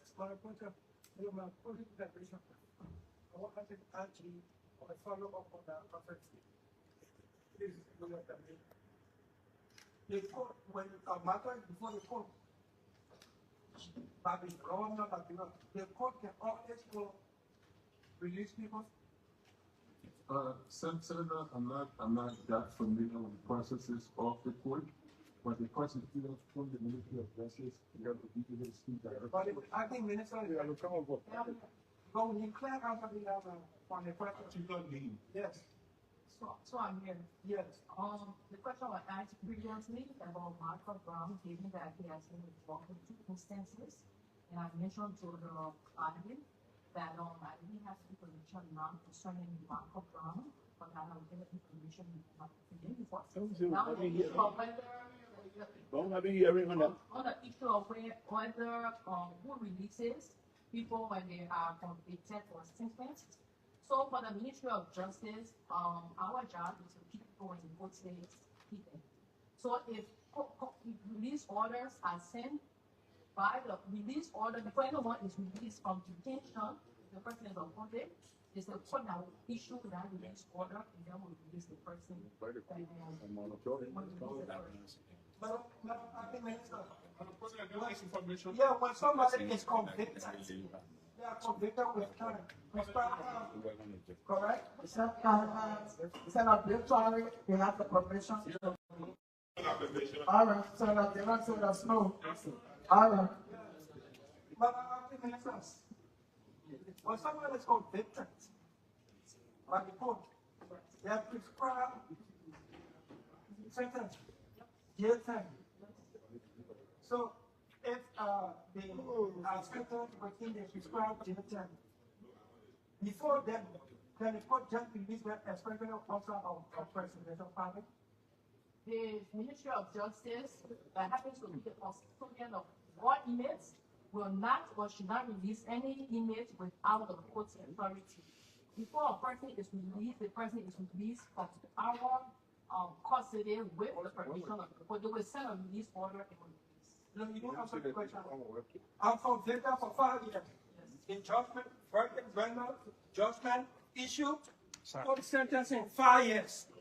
Without presidential power within the 5 years, can the court all release? If you release, and the judge will release the person? The court can order release for probation, for parole, the court can release. So there are reasons. There will be stated reasons for which the person can release. So when you investigating how Michael Brown was released, those information should be provided for. Okay. Yeah, you can cover it. Let us know. Okay, I want to challenge the IGP on this Michael Brown issue. Michael Brown was already in prison on a previous drug indictment. When Michael Brown did something in this drug case, Michael Brown disappeared from the central prison to avoid providing information. If this IGP or any information that he was released by a judge, then I'll be very innocent to me. So that's why.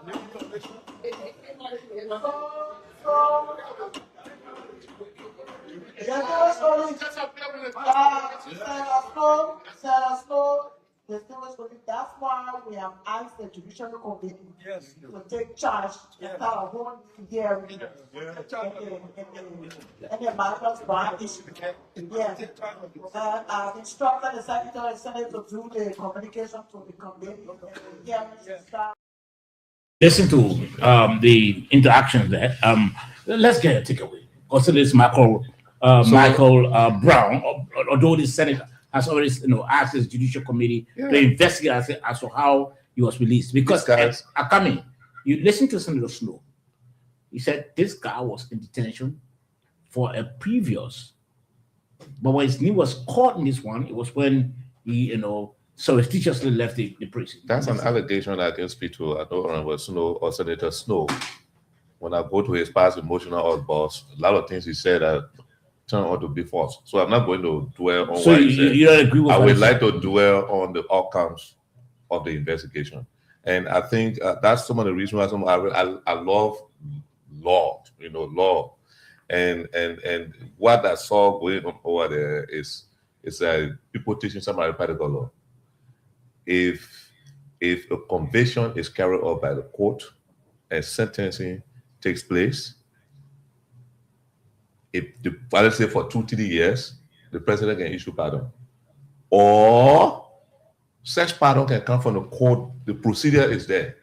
So the way Michael Brown left the prison, I heard the IG say it was true, George. Why the first information the guy was true, George. Okay, that's where the investigation lies. So they're going to find out when this man was released, what was his release order. It's very crucial to this case.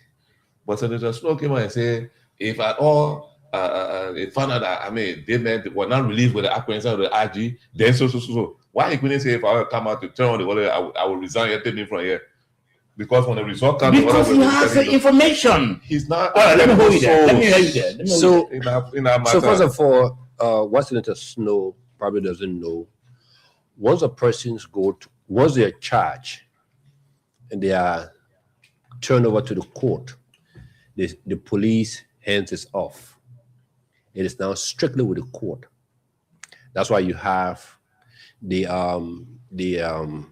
criminal justice system. It starts with the police, and then the court comes in. The court is the final one, and then you go to the corrections. So the corrections work along with the court system.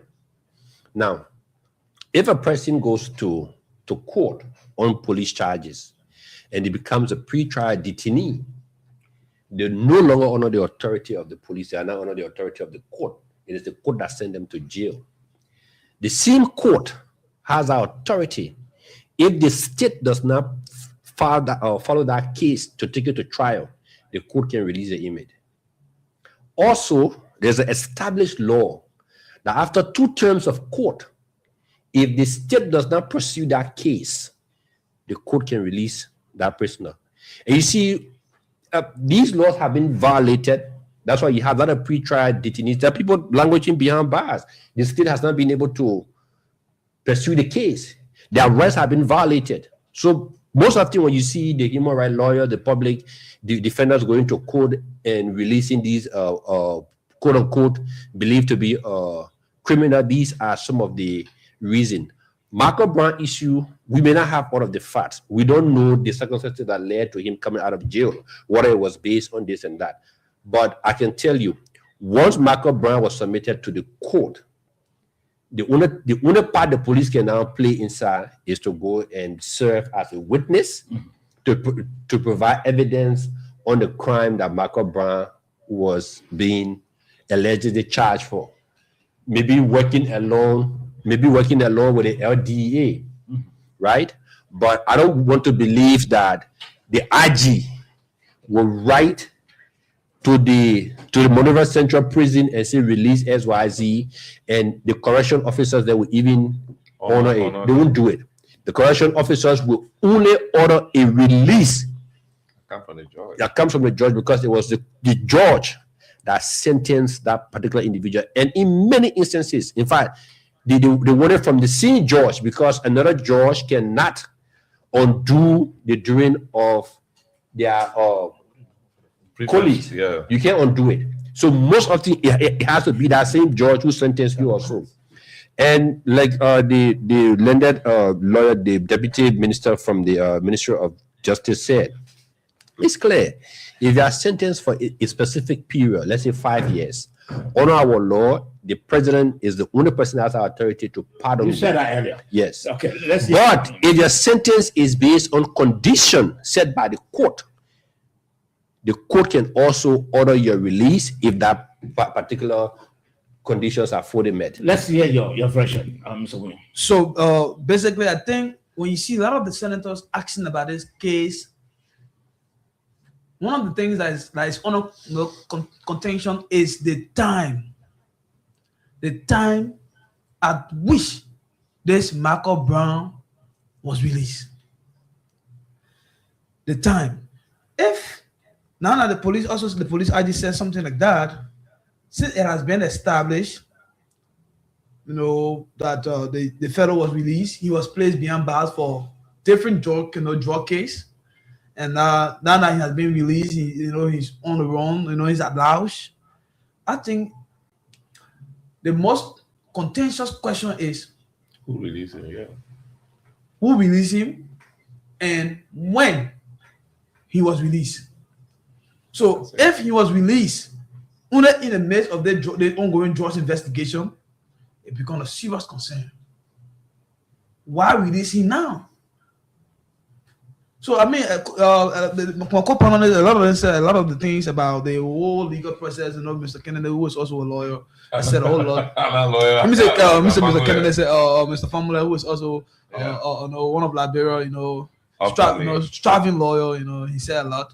But this case will continue to persist, and the government will have to continue to engage in the public as latest development keep unfolding. Okay. So, Yeah. just to add, I wanted to transition quickly. yeah, just to add a point quickly.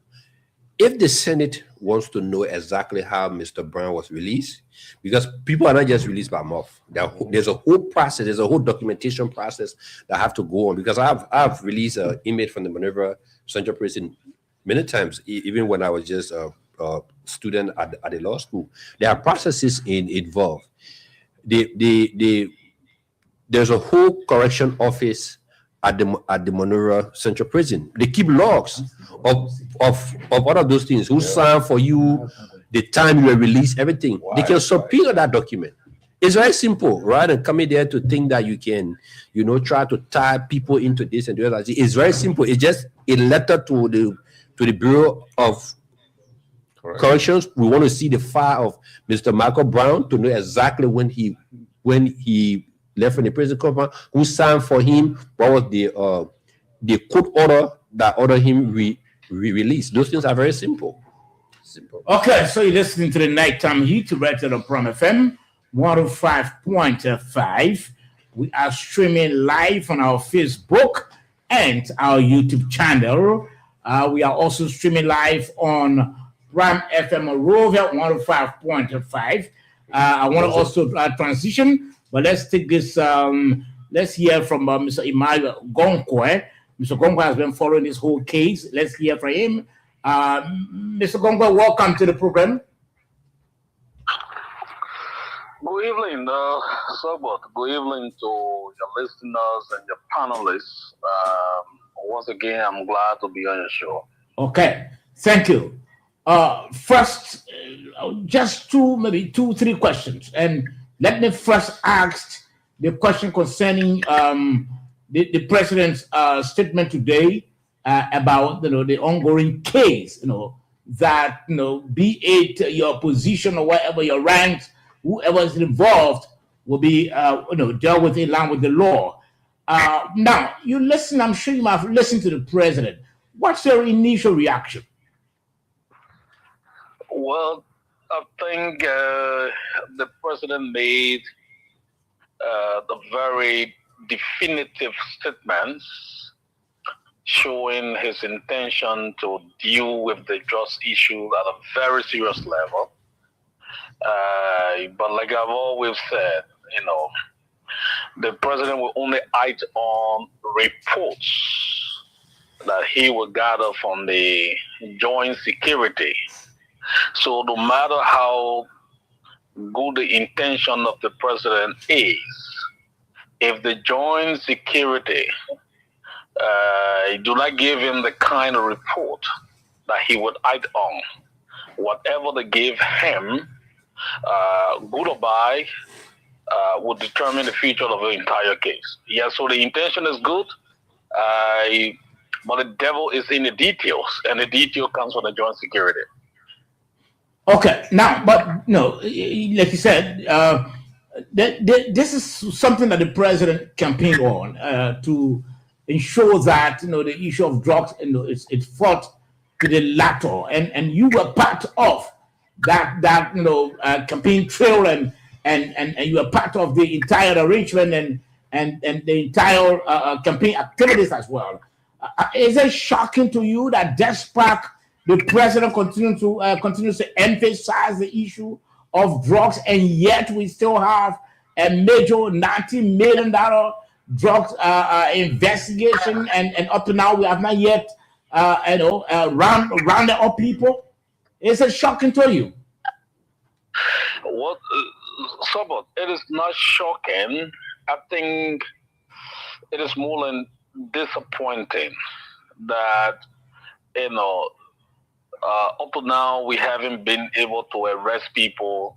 Going to a month now, we haven't been able to arrest and charge people, and we are still just investigating.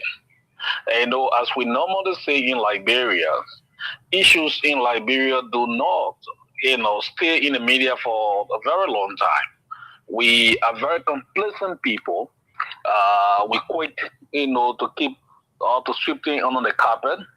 So this could be a delay tactics on the part of the joint security to weaken public momentum on the demand for accountability on the drugs issues, and then flip some kind of report to the president that will subsequently embarrass him in the future. Because, like I have said, that if this government refuses to act on the drugs issue appropriately, this could be the beginning of a one term of the presidency of Ambassador Boakai.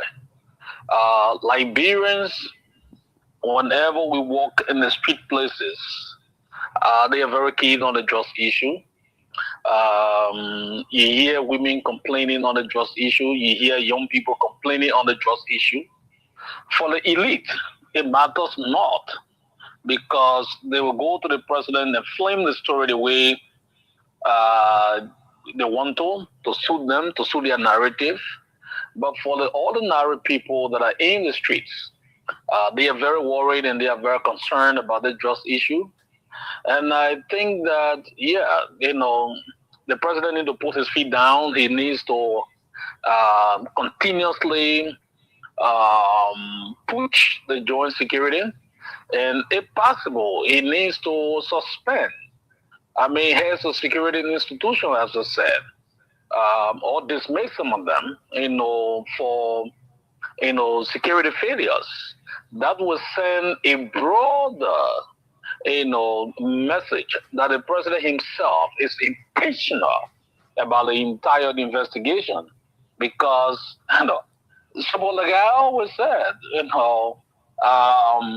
I'm here to comprehend how 19 million US dollar worth of drugs will enter Liberia without any intelligence.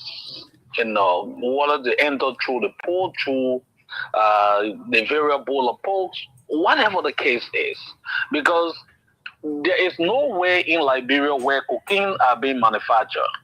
So the fact that we don't have manufacturing plant for cocaine in Liberia, that means the drugs either came through the port, or came through the variables, or came through some kind of means. And if the joint security and the entire security network we have in the country cannot have an intelligence up to now to charge people, I think it's concerning. That's what I continue to say. I cannot believe that most of the people at the top level in the security apparatus, some of them should be corporate, some of them should be aiding this process, some of them should be abetting the process. So I think, if the joint security is not doing enough on this particular investigation, then maybe the president need to, hire, foreign security institutions to come and join the investigation. Because I have said this, like I said, in the press conference that we had at our party headquarters, I was very blunt, and I've said, if the government is failing on this entire investigation, come try the EFFL for 2 weeks. And you will certainly see that we will come up with something, because the the pathway, to identifying people who might have aided and abetted this particular crime are just visible. So I'm baffled and disappointed at the same time that up to now we haven't been able to make major gains on the arrest. I listened to the Joint Security Mr. Gongwe, Yeah. one who sing that, and shortly will soon take leave of you. One who sing that you're trying to make comic call of the matter when you say that the issue of the investigation should be surrendered to you. What capacity does your institution have? Well, I think it is no secret that in the EFF we have a security arm, and our security arm comprises men and women of integrity, men and women that served the country before. We have a lot of intelligence people within the party security arm, and there's no secret that we have one of the strongest security arms that any political party can talk about. I mean, there's no secret; it's visible. You see how decent our men dress. You see, you come to the party headquarters, you see their appearance, so we are not boasting. I mean, this is something that is visible, it's written on the wall. Okay. All right. Finally, you listened to the Inspector General yesterday. He said they've made, they've made significant progress, and over the next, in the next coming days, they're going to, charge people, have them arrested. Don't you think, that should be commendable? Long overdue, Sabo. Long overdue. We are talking about major security failure. We are talking about major global threat, to our country image, and we are taking close to a month, before we can even do arrests. I mean, the drugs issue. You saw the fact that airlines are taking very drastic action against our country. Those are not good news. Those are not things we want to see happening under this administration. We want to make sure that our country and cargoes that are leaving from our country cannot be sanctioned, cannot be subjected to scrutiny. Now, some of the airlines are refusing to take cargo from our country. It hampers the economy. It reduces revenue flow. It's not something we want to do. So I think, the president's statement, I like the statement, bold, fearless, but I think that he needs to go deeper than just make it. All right. Thank you, Mr. Gongwe. Okay, gentlemen, I know shortly we should be opening the lines, but let me just transition on this one quickly. Yeah, yes, I know. But let me. No, that time is not correct. We still 5 minutes to go. Yes, I know. It's yeah. So, but let's talk about this quickly before we can leave. There's this story I've been online about the Minister of Finance and Development Planning. Okay, let me read this story quickly. Breaking, it says, schools of civil servants named Finance Minister Augustine Kpeyi Gafwan as the greatest ever for timely salary disbursement. Historic economic reforms as well. Now, civil servants across Liberia are celebrating Finance and Development Planning Minister Augustine Kpeyi Gafwan, describing him as the first finance minister in recent years to consistently ensure that government salaries are paid on time.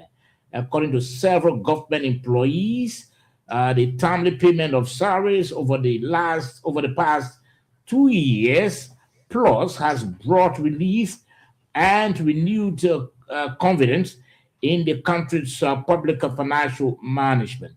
I want to appreciate Minister Gafwan and his team, said Thomas Johnson, a civil servant, since he took over, our salaries have been paid on time, unlike before during the okay. Well, why you repeat that one? No, I just said unlike before. That one is stopped. No, I said unlike before. Where you're going? So actually, we're all the way done. You're the administrator of CDC. Let's begin with you, Mr. William, on that. Well, it's a good thing for our citizens to work and get paid. Yeah, this is what most of I already told you guys to get paid to get paid in in time or on time. It's great for our labor force.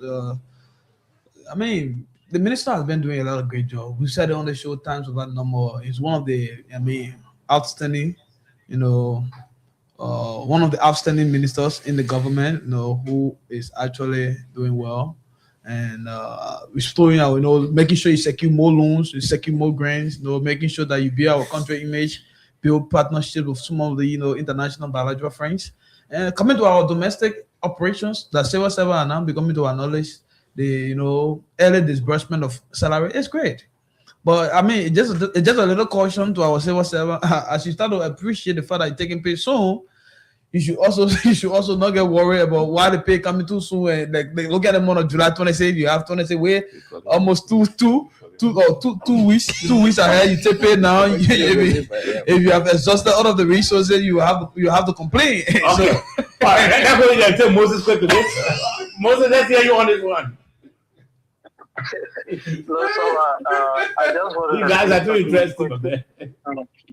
Yeah, I want to say something quickly. Look, I listened to this, and let me make this full disclosure. The Minister of Finance is my brother and friend.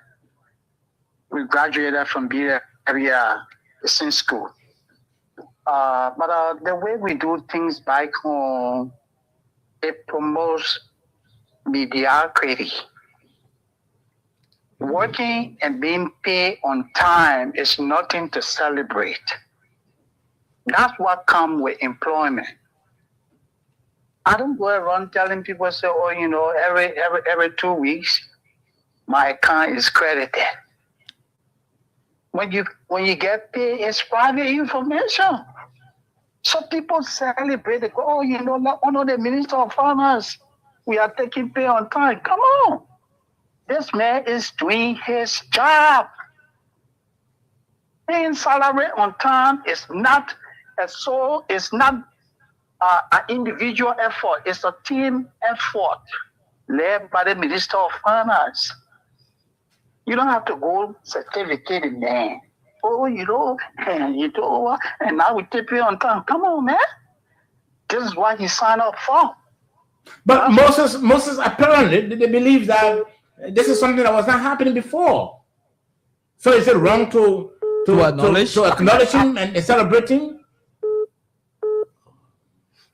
Once you get in call, you get up. Yeah, Moses, let's hear you quickly. Call us out on my back. Yeah, you're breaking it. Yeah, you're breaking it. I didn't hear you. Can you say that quickly? I'm saying apparently this is something that they've not seen over the last years, and is it wrong to acknowledge what they are seeing now and also pay that tribute to him? So what? There's nothing unusual about this. When you work, you get paid. The government is on the obligation to pay you. Okay, let me hold you there, Moses. Let me hold you there, Moses. Let me hold you there. So I partly agree with Moses that yes, when you work, you agree to get paid. But this is what happened when you have a minister who is more of a technocrat than a politician and a loud talker we have had sometimes in this country. Somebody who wants to be everywhere where the president is, somebody who wants to be writing the speech for the president, wants to be the last to leave from the president house before the president goes to bed. Today, you have a system that works. And because it is only working because you have professional people who understand their duty and their job. So again, there's nothing wrong in trying to celebrate people in as much as they're doing their job. Even for us at the LEC, people gave us certificate. They go there, they heal us when we're doing well.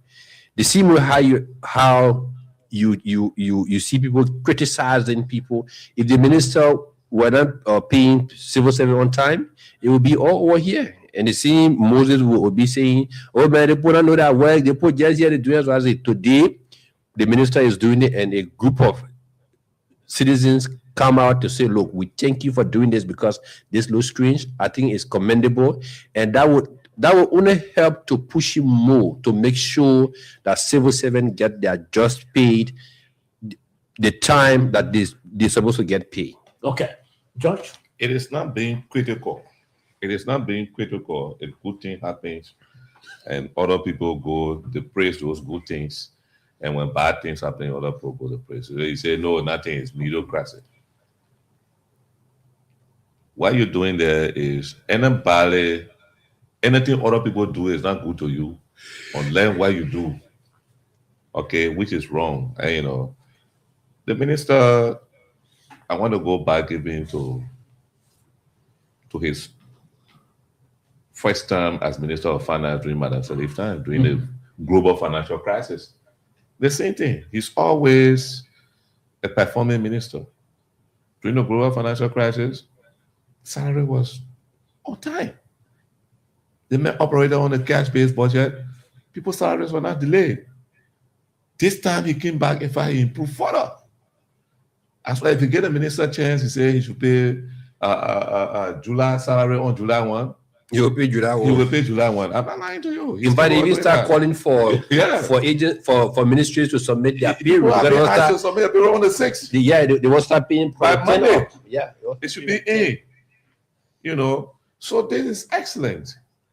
It's not bad. We should praise it. And those who went to tell him thank you, let him tell. So others in the future, when you get there, you will learn from this. So you can continue to make the people happy. Most of the people, the salaries are plenty, but when it is on time, they can plan in their mingle salary. That's true. All right. So, it's something that we should praise. For me, I appreciate that. I want to tell the minister, thank you. Okay, gentlemen. Like we said, the mini season, so we'll have to make some adjustment. Let's hear your parting comment. We'll not be able to take calls tonight. It's been a great show. Let me say thanks to all of our followers, our viewers, including those those who probably, placing the comments or reading some of the live feeds and to get some of the reactions. But it's great to always be on the show. So we'll look forward tomorrow, and let me say a pleasant good night to all of us. God's willing, tomorrow. So yes, it was a nice show. There was a lot said. We did not have the time to respond to Mr. Gonkwe, but there are some assertions that he made that I just want to clarify. Look, when you are investigating just national crime, it's a different ball game. It is not like you are investigating a domestic crime that took place in your country. This one has external connections. Mm-hmm. So sometimes law enforcement takes its own time because it has to be done with collaborations. It has to be done with some level of secrecy. You can't start putting out things out there, picking out people, when he himself, Emmanuel Gongwe, admitted that Liberia is not producing cocaine. So it means that the cocaine came from somewhere. Now, if you start picking up people who are giving you sensitive information and locking them up, what you're going to do now, you are dismantling that syndicate that is outside of your border. So, and secondly, let him stop fooling himself. The EFFL has no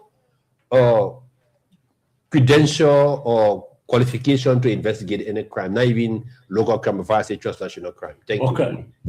So this is why we keep telling the politicians to stay away from this type of technical, making a lot of comments on this type of technical thing. All right? The EFFL is a political party.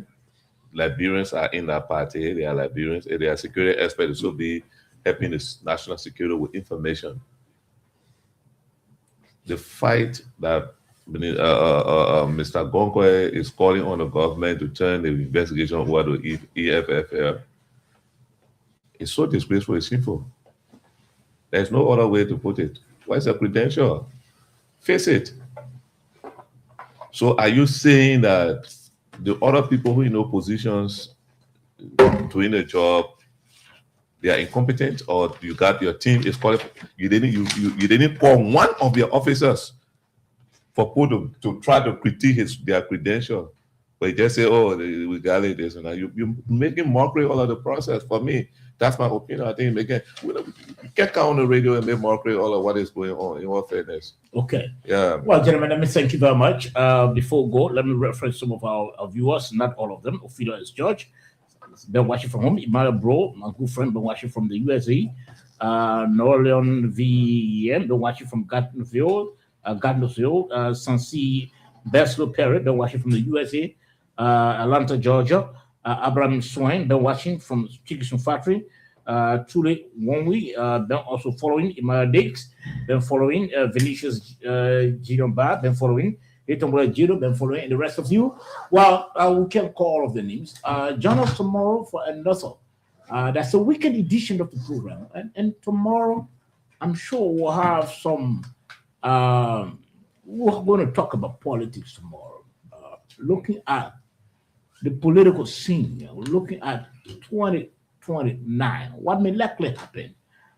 Some of the politicians who are now coming up, planning to join the CDC, will they hold? Has there been any history of coalition holding in our country? We're going to look at some of these things tomorrow on the program. Until then, Saba George is my name. Have a pleasant night.